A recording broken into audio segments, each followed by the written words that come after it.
It's Wednesday, July the 24th. Haven't done a fishing report in a couple weeks. Been on a motorcycle trip down in Arkansas, but I was fishing before I went on the trip, and I've fished a few days since I got back.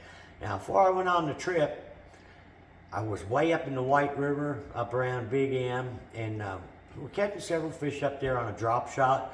No matter where I've been on the lake, I haven't had much of a bottom bite as far as a jig bite or a big worm. It's really sporadic, not very many numbers. If I get a bite off a point, I get 1 or 2 bites if I get a bite, and they don't really seem to be piled up anywhere. I have found fish piled up on a drop shot.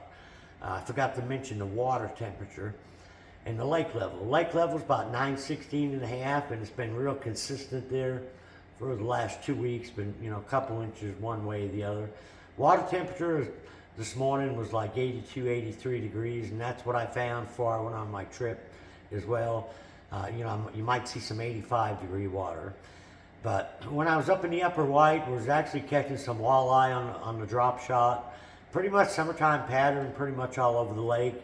And the worms that have been working the best for me is a missiles bait.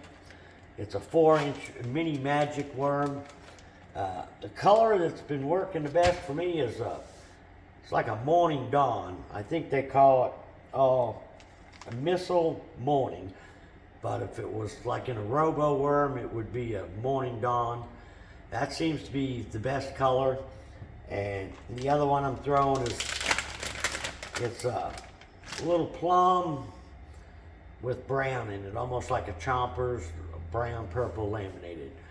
But a lot of the drop shot fish for me anyways have been suspendered. They've been up over treetops, over submerged roads. A lot of times the trees are in 40 to 50 foot.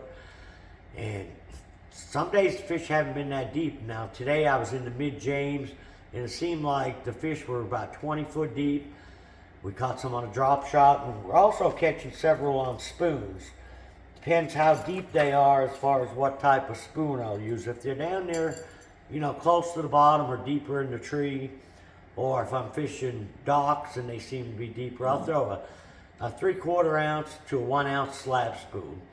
If they're a little higher up in the water column, I'll throw like a Dixie Jet flutter spoon or the James Watson Worldwide spoon.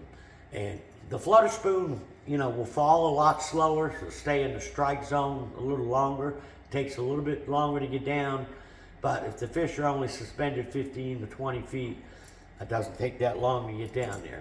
And there's been, some Kentuckys, largemouths, and actually some white bass mixed in with them. Now, a lot of the bridge piers throughout the lake will hold drop shot fish. You just got to weed through a lot of little ones sometimes to get a keeper. But even up in the mid-James today, my football jig bite, and I've been throwing like a Zoom mag finesse worm and a mag trick worm on a 5-fish lures. Magnum shaky head. It's got a big 5/0 hook in it, and it'll get down in there, stay on the bottom real good. You can also throw it on a wobble head. I've also been throwing a 3/4 ounce football jig. This is a Missiles headbanger, Iconelli headbanger, but either anywhere from a 1/2 ounce to a 3/4 ounce football jig. PBJ, green pumpkin orange will work. And they'll also work in the conservation brush piles. Like I said, I'm not finding them bunched up a lot in the brush or on the channel swings. I'm having to fish a lot of the long gravel flat points where they roll off. And it seems like I can only catch a couple on a spot, and I may have to hit several spots to get that couple bites. My most consistent bite has still been dead shallow. Before I went on the motorcycle trip, I was back up in there in Big and Little Indian, up in behind Baxter.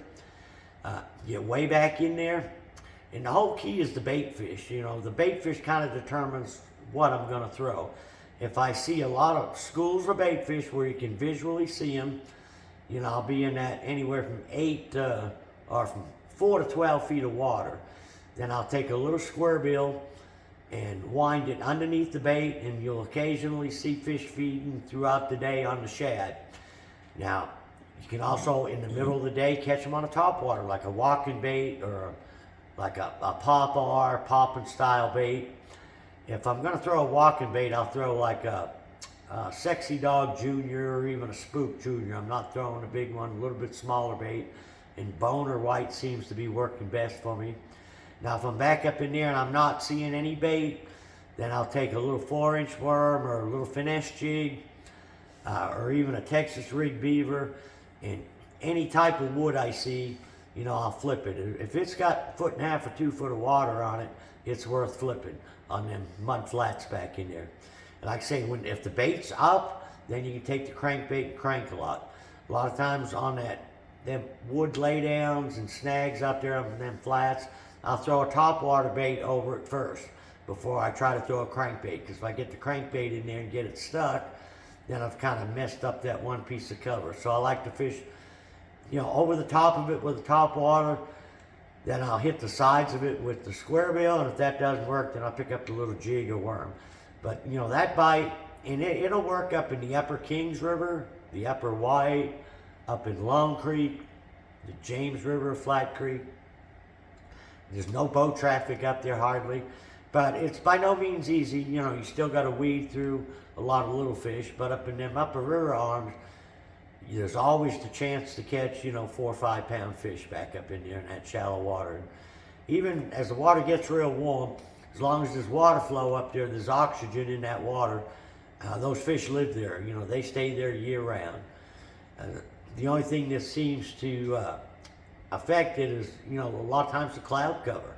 It actually works better for me when the sun is up real high. Now I've talked to some of the guys when we were away. We had some cloudy, rainy days in the mid-lake area, and they said they've just been putting the trolling motor down, covering a lot of water with the whopper plopper, buzz baits, and you know, glide baits up there real shallow, just off the main lake in little pockets. They're catching quality fish, but they got to cover a lot of water to get them bites. As far as for me, guiding the most consistent, it's probably been a drop shot out over the trees. And you know, we went out yesterday afternoon. The bite, they're not hardly generating any water. Seems like the bite is a lot better late in the afternoons. It seems like 3, 4 o'clock. They've been firing up a few generators, getting a little water flow. And the bottom bite, the drop shot bite, is by far a lot better whenever they're moving water. With the exception of the first hour or 2 in the morning, getting the right spot over the right group of trees with a drop shot.